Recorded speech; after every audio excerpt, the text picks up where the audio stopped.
네, 오늘 저와 여러분에게 주시는 하나님 말씀은 시편 37편의 말씀입니다. 시편 37편 1절로 6절까지의 말씀인데요.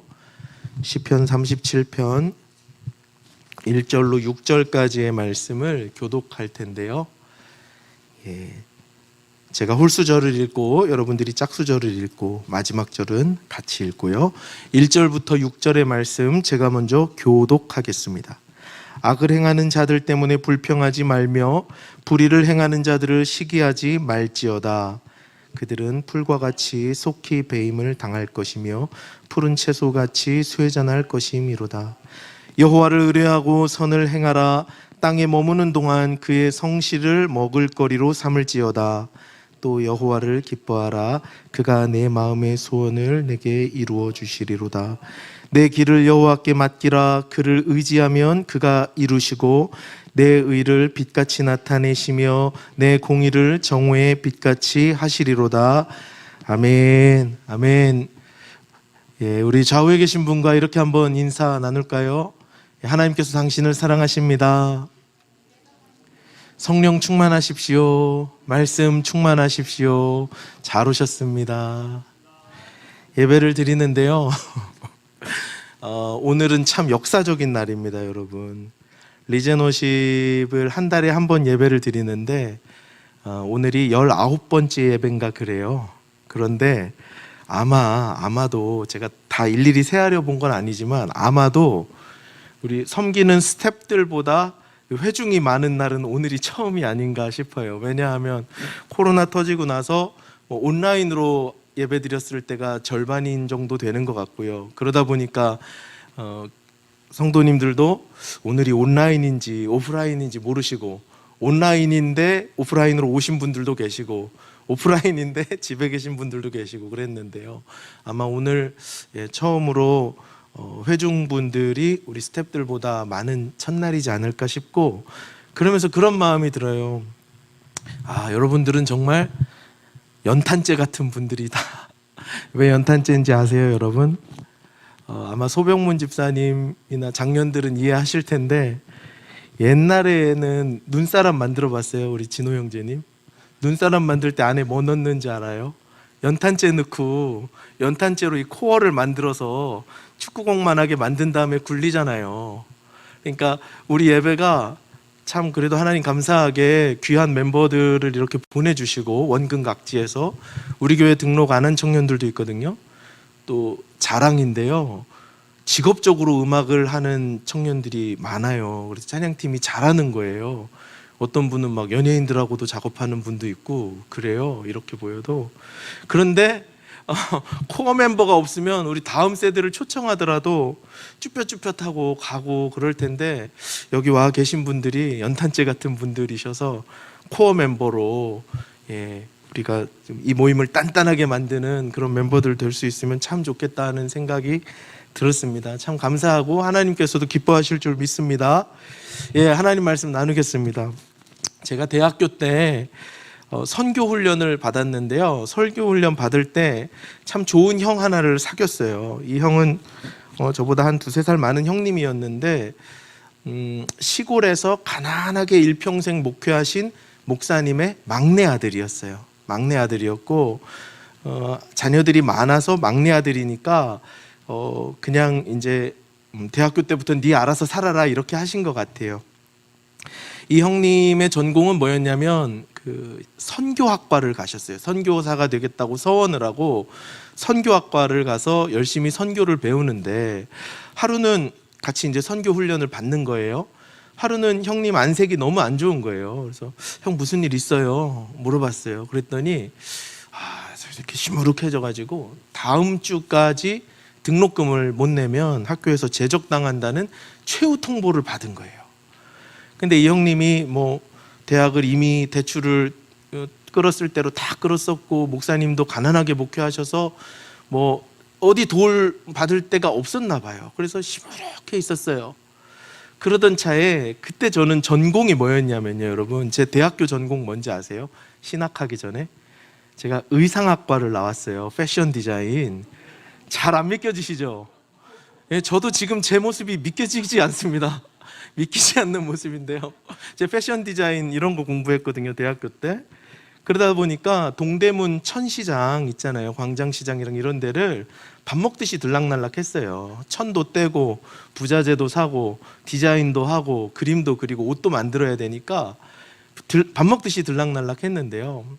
그 형님의 그 소식을 들은 그 즈음에 제 동대문을 갔어요.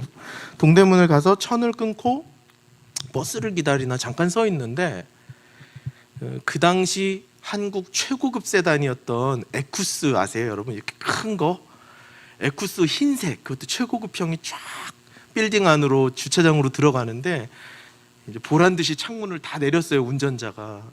20대, 잘해봐야 20대 중반 여성이 그걸 탁 끌고 들어가는 거예요. 명품 선글라스를 탁 끼고 온몸을 명품으로 치장하고 담배도 한 대 피시면서. 그 그림을 딱 보는 순간 제가 하나님께 도전적인 질문을 했어요. 하나님, 대를 이어서 헌신하고 충성하는 저 형은 고작 등록금 그 몇백만 원이 없어가지고 저렇게 고생하는데, 대를 이어서 선교를 하겠다고 저 젊은 청년이 하나님께 헌신하면 하나님 등록금은 대주셔야 되는 거 아닙니까? 뭐 좋은 옷 사달라고 그랬습니까? 비행기 태워달라고 그랬습니까? 등록금은 주셔야. 이런 질문이 확 올라오면서요, 물론 담배를 핀다고 다 악인은 아니죠. 근데 저는 이제 그때는 너무 미숙한 신앙인이니까 나쁜 사람 같았어요. 아니 근데 저분은 예수님을 그냥 안 믿을 것 같고 믿어도 대충 믿을 것 같고, 그런데 저분한테는 무슨 돈을 저렇게 많이 주시고 선교하겠다고 몸 바쳐서 헌신하는 청년 등록금도 안 주시냐고요. 그런 질문이 확 올라왔거든요. 신학적인 질문이에요. 악인의 형통함을 바라보고 의인의 고난을 바라볼 때 우린 이런 질문을 하는 거예요. 하나님 뭐 하시는 겁니까? 악인이 저렇게 형통하고 의인은 이렇게 고난을 받는데 하나님 어디서 뭐 하고 계십니까? 이런 질문이 나오는 거죠. 오늘 본문을 통해서요, 하나님은 이러한 질문에 답을 해주고 계세요. 본문을 통해서 악한 세상을 살아가는 지혜를 가르쳐 주시거든요. 오늘 설교 제목이 여러분 잘 안 보이실 텐데요, 오늘 설교 제목이 학교에서 가르쳐 주지 않는 악한 세상을 사는 지혜, 길게 지어봤어요. 하나님께서 오늘 본문을 통해서 악한 세상을 살아가는 지혜에 대해서 말씀해 주시는데요, 세 가지로 정리해 봤습니다. 첫 번째는 이것인데요, 한번 자막을 보고 같이 읽어보겠습니다. 시작. 악한 자가 오늘 본문을 통해서 우리가 가장 먼저 알 수 있는 사실은 악한 자가 잘 산다는 거예요. 세상은요, 생각보다 악한 사람들이 잘 삽니다. 착하게 살고 선하게 살면 잘 못 사는 경우가 많아요. 생각보다 악한 사람들이 잘 됩니다. 오늘 본문이 시편 37편입니다. 37편을 기억하세요? 37편에서 시인이 고민하는 거거든요. 악인이 너무 잘 되는 걸 보고 하나님께 질문하면서 왜 그럽니까? 질문하고 있거든요. 그런데 37을 뒤집으면 73편이죠. 73편에도 똑같은 주제가 나와요. 거기도 똑같은, 왜 악인은 잘 되고 의인은 고난당합니까? 이 질문을 시인이 해요. 성경에는요, 악인이 잘 되는 이야기, 의인이 고난받는 이야기가 아주 자주 등장합니다. 예를 들어 볼까요? 북이스라엘이라는 나라의 아합이라는 왕을 여러분 아실 거예요. 아합 왕은 북이스라엘 역사상 가장 패역하고 나쁜 왕이었다고 생각하면 돼요. 왕이 패역하고 하나님 앞에 범죄하다 보니까 그 나라에 하나님 말씀을 맡은 예언자들이 굉장히 많았거든요. 그런데 왕의 눈치를 보느라 하나님의 예언 말씀을 똑바로 전달하지 못하고 왕의 눈치를 보느라 모든 예언자들이 다 타락했어요. 그래서 하나님 말씀을 전하지 않고 왕의 눈치 보면서 왕이 듣기 좋은 얘기를 했습니다. 어용 신학자, 어용 예언자가 된 거죠. 그런 사람들 어떻게 살았을까요? 왕에게 듣기 좋은 예언만을 하면서 그 사람들은 다 궁정 예언자가 됐어요.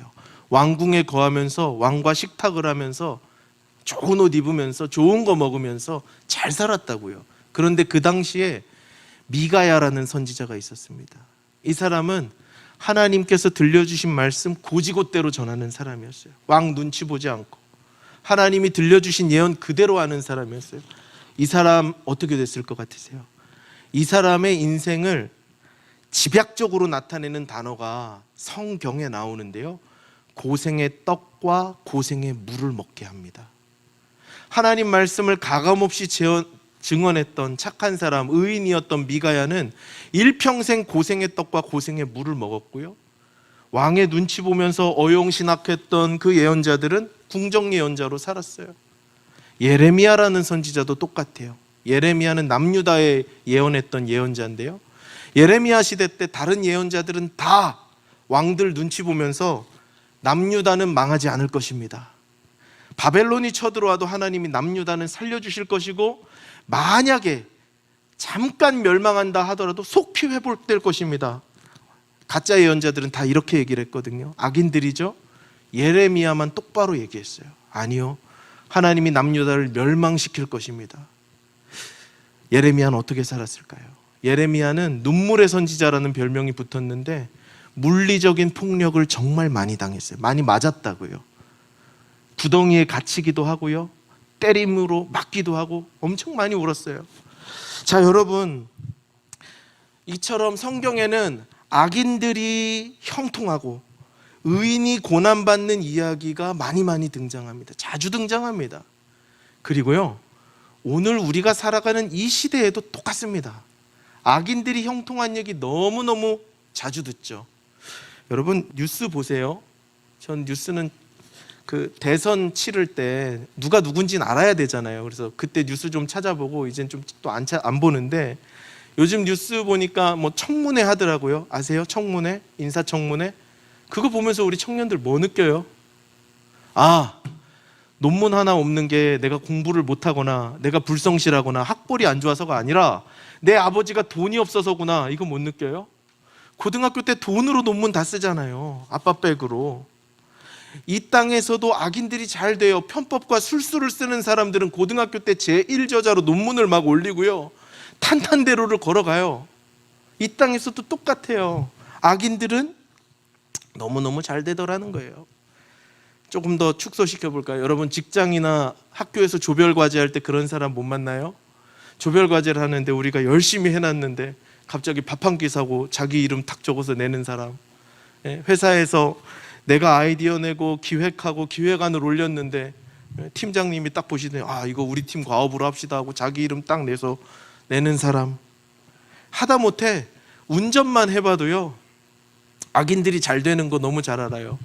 저희 집은 종암동이라서 내부순환 고속도로, 내부순환도로를 타면 월곡이라는 데서 내려가요. 근데 거기가 막히기로 유명한 데거든요. 어떤 날은 2km 줄을 서 있어요. 2km. 그럼 알잖아요. 여기는 내가 이제 서야 되는 데구나. 저기 가려면 2km 줄을 서서 30분 만에 내려가면요, 꼭 저 앞에 가면 계속 차들이 끼어듭니다. 너무 속상하죠. 열받죠. 악인들이 빨리 가요. 악하게 살고 약간 편법을 쓰면 집에 빨리 갑니다. 잘 되더라고요. 여러분, 악한 자가 이 땅에선 잘 돼요. 그리고 이거를 여러분 너무 막 거부하지 말고 그냥 받아들이세요. 그래야 악한 자들이 형통한 모습을 보고서도 시험에 들지 않을 수 있습니다. 그래야 악인들이 형통하는 모습을 보고서도 내 믿음 흔들리지 않고 평정심을 가질 수 있어요. 그래야 악한 세상이 부조리하게 돌아가는 모습 속에서도 여호와를 의뢰하는 신앙을 지킬 수 있어요. 그냥 악한 사람들이 잘 되는 걸 보면요, 당연하게 생각하세요. 악한 자가 잘 되는구나. 자, 여러분, 악한 자가 세상에서 잘 된다 했습니다. 그래서 이게 중요한데요, 세상은 우리한테 뭐라고 속삭이는가? 너도 악해지라고 말해요. 악한 자가 잘 되는 거 보지? 악한 자가 형통하는 거 보지? 그래, 너도 악해져라. 착하게 너만 바보같이 살지 말아라. 세상은 끊임없이 우리에게 그렇게 유혹하고 거짓말합니다. 그래서요, 요즘 청년들이 좋아하는 찬양 사역자 중에 홍이삭이라는 청년이 있어요. 막 TV에도 나오는다고 들었는데, 홍이삭이라는 형제님의 하나님의 세계라는 찬양이 있거든요. 하나님의 세계. 2절 가사가 이래요. 세상은 항상 말하네 그 길이 아니라고, 곱디고 온 길이 있는데 왜 힘들게 사냐고. 사소한 선택조차 내게 버겁기만 한 곳. 그래도 나는 주님만 따르리. 청년들 이 찬양 알아요? 좀 같이 좀 해주시지. 무슨 말인지 알겠죠? 홍이삭 형제가 고민한 거예요. 그 청년도 올곧게 바르게 하나님 말씀대로 살아가려고 그러면 세상이 바보라 그런다고요. 너 왜 그렇게 살아 바보같이. 너도 그냥 곱디 고운 길로 걸어가 라고 세상은 거짓말해요. 그러나 비록 악인들이 형통한 세상이라 할지라도 우리까지 악인이 될 수 없는 법입니다.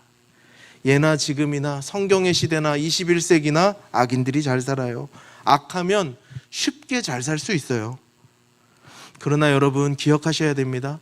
죄가 관영한 세상에서 악인으로 살아가는 건 흐르는 강물에 뗏목을 띄워놓고 유유히 흘러가는 것 같이 너무 쉬워요.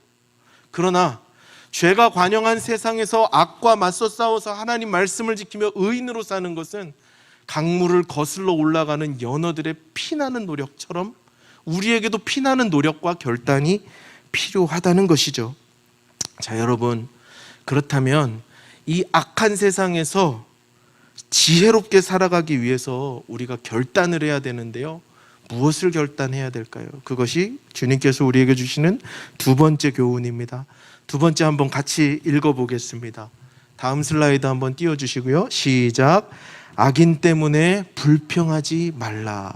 본문 1절의 말씀을 저와 여러분이 한 번 더 받들어 읽습니다. 시작.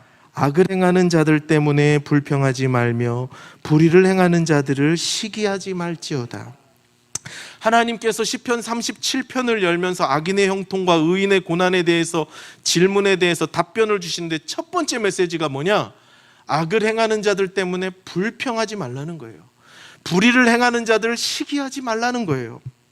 그런데요, 여기 더 중요한 의미가 있어요.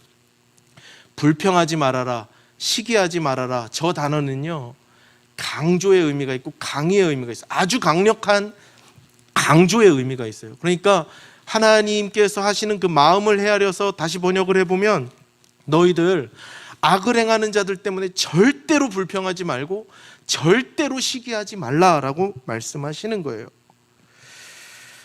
자, 37편 말씀을 시작하면서 하나님께서 금기 명령을 주시는데요. 왜 하나님께서 이토록 강조해서 금기 명령을 주실까요? 왜 악인들을 불평도 하지 말라고 하실까요? 두 가지 이유가 있는 것 같아요. 첫 번째는 악을 행하여 불평하고 시기하는 일이요, 결국에는 자기 파괴적인 행동이기 때문에 그래요. 악을 행해서 불평을 하고 시기하는 일이 누구를 파괴하느냐? 그 악인을 공격하는 게 아니라 그게 나에게 돌아와서 나를 파괴하는 일이기 때문에 그렇습니다. 악인을 향한 분노, 악한 세상을 향한 시기, 불평은 고스란히 내 영혼으로 돌아옵니다. 불평과 시기는요, 미움은, 불평은, 원망은 다른 누군가를 공격하는 게 아니라 내 영혼을 파괴하는 거예요. 정말로 백해무익한 겁니다. 잠언 14장 10절에 이런 말씀이 있습니다. 평온한 마음은 육신의 생명이나 시기는 뼈를 썩게 하느니라. 시기는 뼈를 썩게 한다고 말씀하고 계세요. 제가 예전에 신대원 신학대학원 공부할 때 광장동에 있어요. 광진구. 거기 학교가 있거든요. 그래서 저희 집까지 130번을 타면 이렇게 한 번에 와요. 한 3, 40분 걸리는데 그때 이제 뭐 신학생은 책을 많이 읽으니까 책도 읽고 뭐 서 있을 때는 책 읽기가 불편하니까 설교를 많이 듣고 이랬는데요. 오후에 이제 집에 오는 버스를 탔는데 승객들이 그 큰 버스에 뭐 한 10대명이나 타셨을까. 그러니까 한눈에 다 보여. 누가 탔는지 한눈에 다 보이고 좌석도 좀 남아 있었어요. 그런데 말끔한 정장을 입으신 한 50대 중반쯤 돼 보이는 신사 한 분이 타셨어요. 버스기사 아저씨 뒷자리 세 번째 뒷자리쯤 앉으셨는데 앉으시자마자 계속해서 욕을 하시는 거예요. 끝도 없이. 근데 그거를 뭐 누굴 대상을 향해서 막 욕을 하는 게 아니고, 뭐 저는 맨 뒤에 있어서 잘 들리진 않았는데 욕설을 계속 하시면서 아니 버스 제한 속도, 시내 제한 속도를 50km에서 40km로 낮췄대요, 정부 정책이. 그걸 낮추면 어떡하냐고 막 욕을 하시고 끝도 없이 욕을 하시더라고요. 세상을 향한 불평을 욕설로 막 쏟아내시더라고요. 어떻게 됐을까요? 점점 그 주변이 사람들이 다 다른 데로 피하는 거예요. 자, 세상을 향해서 원망을 가지고 불평을 가지고 한두 마디 욕을 했었겠죠, 그 아저씨는.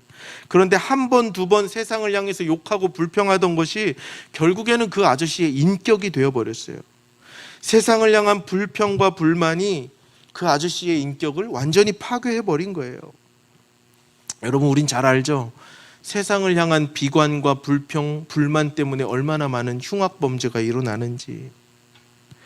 자, 여러분, 세상을 향해서 불평하고 시기하는 일은요, 결국에는 내 영혼을 파괴하는 일입니다. 그래서 하나님께서 불평하지 말라고 강조해서 처음부터 말씀하고 계시는 거예요. 사랑하는 여러분, 이게 지혜입니다. 악인이 번영하는 모습, 악인이 형통한 모습을 볼 때 우선적으로 우리는 불평하고 시기하는 마음을 떨쳐버려야 돼요. 그 사람을 위해서가 아니라 소중한 내 마음을 위해서, 존귀한 내 영혼을 위해서 불평과 시기를 내 마음에 담아두면 안 돼요.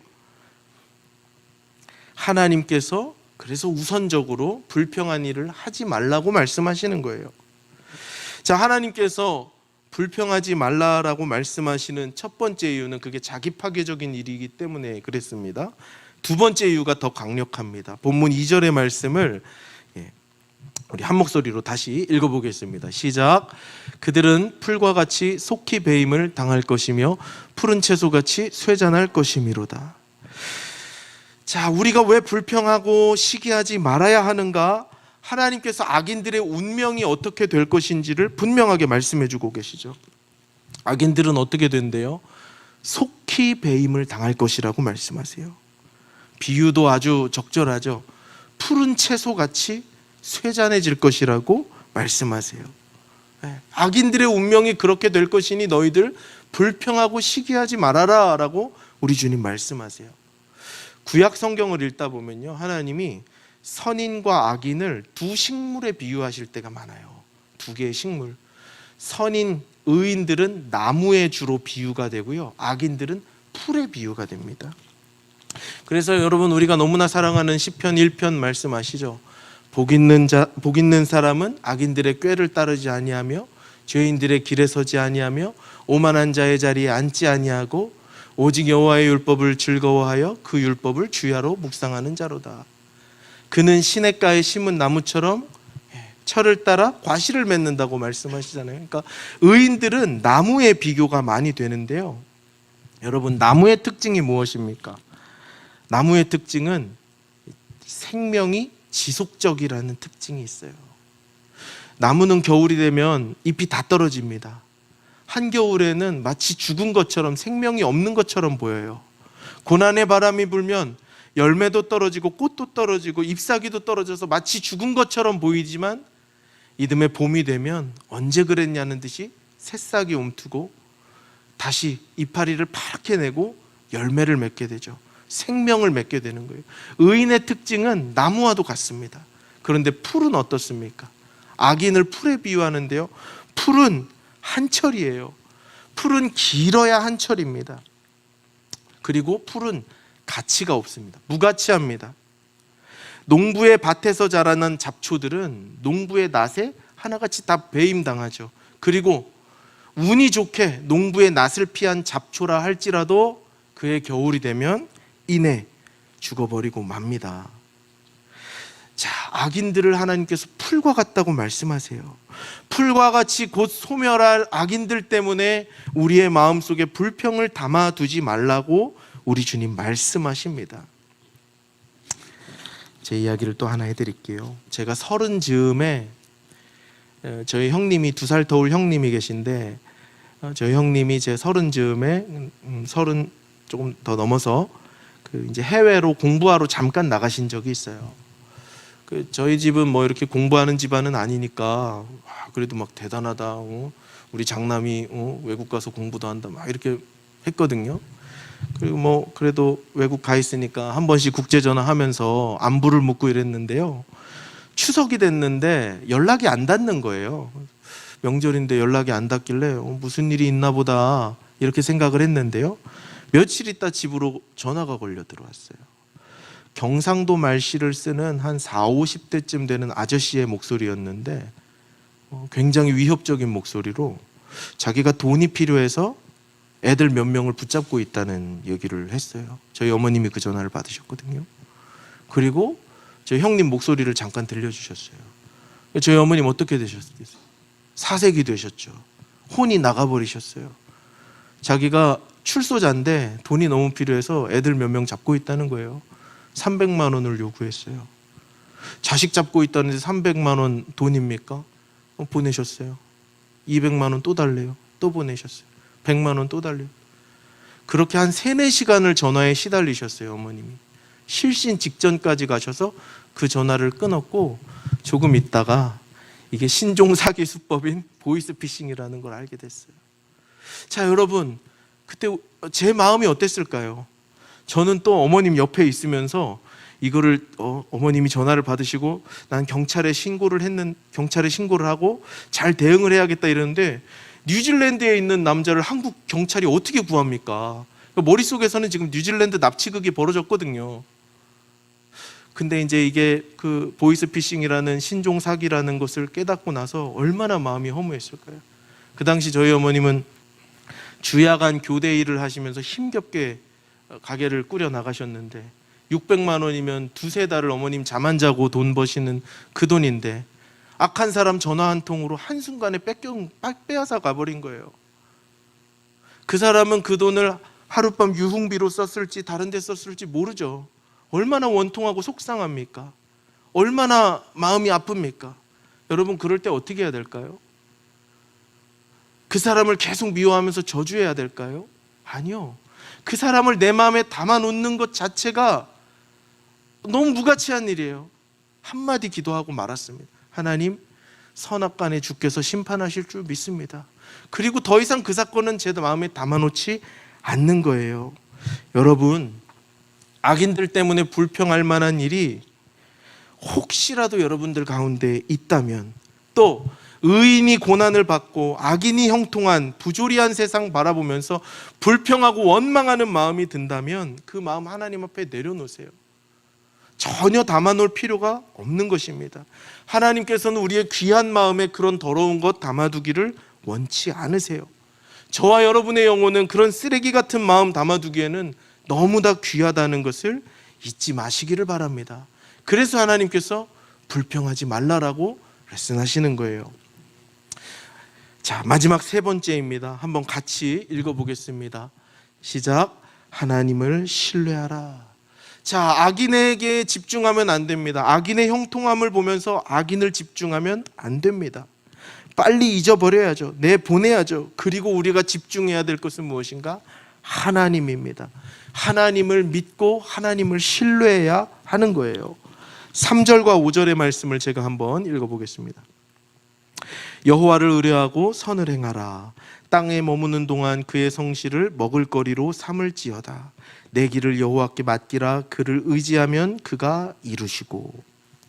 3절과 5절에서 의지하다 또 의뢰하다 이 단어가 나오는데요, 둘 다 똑같은 단어입니다.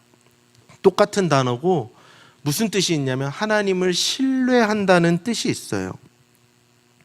하나님께서 악한 세상을 살아갈 때 너희들 하나님을 신뢰해야 한다고 말씀하고 계시는 거죠. 자, 여러분, 악한 세상에서 살아갈 때 우리는 하나님을 신뢰해야만 합니다. 어떤 하나님을 신뢰해야 될까요? 하나님의 무엇을 신뢰해야 될까요? 첫 번째는 이것도 두 가지가 있는데요, 하나님의 심판하심을 믿고 신뢰해야 돼요. 하나님이 반드시 선악간에 심판하신다는 사실을 믿어야 합니다. 여러분, 하나님의 심판이 있는 줄로 믿으세요? 믿으세요? 여러분, 이게 기독교인의 우리 핵심 고백입니다. 하나님의 세마심과 마지막 날에 하나님의 심판하심이 있다는 것을 믿기 때문에 우리가 믿음으로 살아갈 수 있는 거예요. 하나님의 엄중한 심판이 있다는 것을 믿는 자들은 절대로 악을 행하며 살 수 없습니다. 오히려 힘을 다해서 선을 행하며 사는 것이죠. 기독교인들이 계산을 안 한다고요? 아니요. 누구보다 지혜롭게 계산하는 사람들이에요.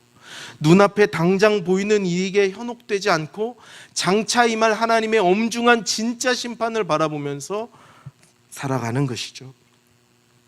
여러분, 우리는 그 하나님을 믿습니다. 심판하시는 하나님을 믿는 것이에요. 여러분, 그리스도인들이 세상에서 손해를 봐도 그 손해를 감수하면서 신앙 지키며 하나님 말씀대로 사는 이유는 심판을 믿기 때문이에요. 그리스도인으로 살면 여러분 조롱도 많이 당하시죠. 여러분 교회 다니고 그리스도인으로 사는 거에 대해서 조롱 당하지 않으세요? 제가 신대원에서 저에게 목회 상담을 가르쳐 주신 교수님께서 이런 말씀을 해주신 적이 있어요. 본인 경험인데요. 목회 상담을 하시니까 가정폭력을 행해서 남자분들이요, 가정폭력을 일으켜서 이제 처벌 대상이고 상담을 받아야 한다는 것을 판결로 받은 사람들을 집단 상담하신 적이 있대요. 그래서 남자분들이 한 여기 10분 가까이 이렇게 모여 계시고 집단 상담을 하시는 거예요. 여러분 분위기가 이해되세요? 이 아저씨들은 다 집에서 막 거칠게 살았던 그런 분들이에요. 그러니까 역기능적인 가장들이죠. 그래서 이 교수님이 본인의 신앙을 이야기하셨다는 거예요. 나는 일평생 한 여자를 사랑하고 바람피면 안 되고 서로 약속하고 헌신했기에 일평생 한 여자만을 사랑해야 된다고 생각하고 그런 것이 마땅하다고 생각한다고 신앙을 고백했더니 가정폭력으로 벌받아서 앉아 계시는 그 10분의 아저씨들이 어떻게 했는지 아세요? 이렇게 바라보시다가 한참 이렇게 노래 보시다가 브라보 하고 박수를 막 치셨대요. 그리스도인으로 살고 성경의 가치관으로 살려고 하면 세상이 조롱을 해요. 바보 취급을 받아요. 그럼에도 불구하고 우리가 수치를 무릅쓰고 조롱을 무릅쓰고 바보 같은 취급을 당함에도 불구하고 믿음 지키며 사는 이유는 무엇입니까? 마지막 날 셈하시고 심판하실 그 하나님을 믿기 때문이에요. 지금 당장 수치를 당하고 지금 당장 조롱을 당해도 역사의 마지막 날, 내 인생의 마지막 날, 우리 주님 앞에 서는 날 충성된 종아 잘하겠다, 충성된 종아 칭찬해 주실 주님 바라보기 때문에 우리가 그 조롱을 이겨낼 수 있는 것이죠. 우리가 하나님 신뢰하는 것, 심판하시는 하나님을 믿는 거예요. 또 우리가 하나님을 신뢰하는데요, 내 길을 인도하시는 하나님을 믿어요. 하나님이 우리의 길, 나의 발걸음을 인도하신다는 그 사실을 신뢰하고 믿는 겁니다. 4절과 5절입니다. 또 여호와를 기뻐하라. 그가 내 마음의 소원을 내게 이루어 주시리로다. 내 길을 여호와께 맡기라. 그를 의지하면 그가 이루시고. 아멘. 자, 여호와를 기뻐하면 하나님께서 내 마음의 소원을 이루어 주신다고 4절에 말씀하죠. 우리 청년들은 아마 이 말씀 다 사랑하는 말씀일 거예요. 이 말씀 읽으면서, 이 말씀 들으면서, 야, 하나님을 기뻐하면 내 마음의 소원을 하나님이 다 이루어 주시겠구나, 이렇게 생각하시죠. 저도 그렇게 생각하고 기도하고 이 말씀을 참 사모했는데요, 설교를 준비하면서 이 말씀을 깊이 공부하니까 그런 뜻이 아닐 수도 있겠다는 생각을 했어요. 왜냐하면 히브리어로 원어로 이 문장을 읽어보면요, 여호와를 기뻐하라, 여호와를 내 스스로 기뻐하라, 그리하면 하나님께서 이루어 주신다는 말이 없습니다. 저 이루어를 빼야 돼요. 내 마음의 소원을 내게 주시리로다, 이게 원문 그대로예요. 내 마음의 소원이 이루어진다는 말은 없어요. 내 마음의 소원이 목적으로 와서 하나님을 기뻐하면 하나님께서 너에게 내 마음의 소원을 주실 거다, 이렇게 말씀하세요. 여러분, 이게 참 중요한데요, 우리 마음에 소원이 있어요. 우리 마음에 꿈으로 품은 비전도 있고 하나님 앞에서 기도하면서 달려가는 목적도 있어요. 그런데 뭐가 중요한가? 그게 내 속에서 출발했는가, 하나님께로부터 왔는가가 중요한 거예요. 오늘 본문의 말씀은 하나님을 기뻐하는 자들에게 하나님께서 소원을 주신다고 말씀하세요. 출발이 중요하죠, 여러분. 어떤 소원을 품었느냐가 중요합니다. 많은 사람들이 자신의 욕심과 야망을 하나님의 소원이라고 착각하면서 살아가요. 목사님들 중에도 있어요. 목사님들이 목회하시면서 제국주의적 팽창 정책을 펼치세요. 옆에 작은 교회는 죽든 말든 내 교회만 살면 된다고 생각해요. 한국교회 부흥의 역사가 사실 그런 데서 왔어요. 대형 교회, 초대형 교회들이 막 부흥하니까 초대형 교회에서 버스를 수십 대 사서 주일날 아침이면 버스를 돌렸거든요. 그 버스가 어디 서는지 아세요? 개척교회 앞에 서요. 자, 여러분, 성직자들도 자신의 야망과 하나님의 주신 비전을 혼동하기도 하는데요. 우리들은 어떻겠습니까? 자, 내 소원이 아니라 하나님께서 주시는, 하나님께서 내 마음에 주시는 그 소원을 품어야 할 줄로 믿습니다. 자, 하나님을 기뻐할 때, 하나님을 신뢰하고 하나님을 기뻐할 때 하나님께서 우리 가운데 소원을 주신다고 말씀하세요. 그 소원은 내 소원이 아닙니다. 하나님의 소원이고 하나님의 꿈이고 하나님의 비전인 것이죠. 5절 말씀에 보니까 내 길을 여호와께 맡기라 라고 되어 있어요. 맡겨라. 내 길을 여호와께 맡겨라. 하나님께서 내게 소원을 주셨습니다. 하나님 주신 소원입니다. 이 소원을 품고 달려갑니다. 이 소원을 품고 길을 따라갑니다. 그런데 그 길조차도 하나님께 맡기라 라고 말씀하세요. 이 맡기다도 찾아보니까요, 굴리다라는 뜻이 있어요. 굴리다라는 뜻. 굴리다라는 뜻이 원어래요. 그래서 왜 하나님이 내 길을 여호와께 굴려라 이렇게 말씀하셨을까 생각하다가 우리 진홍 형제님 잘 아시는 축구가 생각났어요. 여러분, 골문 앞에서는요, 공을 내가 갖고 있으면 안 됩니다. 스트라이커한테 줘야 돼요. 우리 팀에 메시가 있다. 그럼 내 공은 계속 메시를 줘야 되는 겁니다. 계속 그에게 그 공을 굴려줘야 하는 것이죠. 하나님께 나의 길을 그렇게 굴리라는 거예요. 하나님께 토스해드리고 하나님께 패스해드리고 하나님께 내어드리라는 것이죠. 무엇을요? 나의 길을, 나의 인생의 걸음을, 나의 인생의 계획과 방법과 나의 인생의 모든 목표와 소원들을 하나님께 내어드리라고 말씀하고 계세요. 여러분, 우리는 그 하나님을 믿는 것입니다. 어떤 하나님? 선악간에 심판하시는 하나님을 믿고 또 나의 길과 걸음을 인도하시는 하나님, 그 하나님을 신뢰하는 것이에요. 하나님께서 나에게 소원을 주시고 그 소원을 하나님께서 이루실 수 있도록, 하나님께서 그것을 만들어 가실 수 있도록 나는 내 길을 계속해서 하나님께 맡기는 것입니다. 사랑하는 여러분, 이것이 성경이 말하는 악인과 의인의 분명한 차이예요. 성경에서 말하는 악인은 법률적인 용어가 아닙니다. 도덕적이고 신앙적인 의미이거든요. 악한 사람은 누구입니까? 악인이 누구일까요? 자기의 인생을 하나님께 맡길 줄 모르는 사람, 여호와를 신뢰할 줄 모르는 바로 그 사람이 악인입니다. 하나님께 나의 인생을 맡기지 못하고 사는 그 사람이 바로 악인인 것이에요. 그래서 그런 사람들은 내 힘으로, 내 방법으로, 내 뜻으로 내 인생을 빚어가려고 노력합니다. 내 욕심으로 내 야망을 포기하지 않고 악한 일을 해서라도 내 목표를 이루고 내 소원을 이루려고 하는 사람들, 그 사람이 악인이에요. 이런 사람들은요, 자신의 꿈과 야망을 이루기 위해서 하나님도 이용하는 사람들이죠. 그 사람이 악인입니다. 의인은 누굴까요? 선인은 누굴까요? 하나님 신뢰하는 사람이 바로 선인이고 의인인 줄로 믿습니다. 하나님을 신뢰해서 나의 꿈도 하나님께 맡기고 나의 인생도 나의 미래도 나의 모든 삶도 하나님께 맡기는 사람, 하나님께 온전히 드리는 바로 그 사람이 하나님 복 주시는 선한 사람, 의로운 사람들인 줄로 믿습니다. 사랑하는 여러분, 악인의 형통함을 바라보면서 불평하지 맙시다. 악인의 형통함을 보면서 시험 들지 맙시다.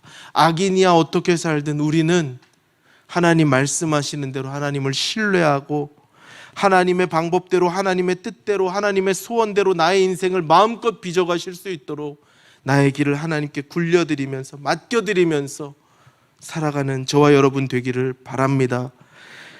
그러므로 사랑하는 여러분, 여호와를 신뢰함으로 여호와를 신뢰함으로 우리의 인생을 맡기는, 또 순종하며 따라가는 저와 여러분 복된 우리들 될 수 있기를 주님의 이름으로 축복합니다.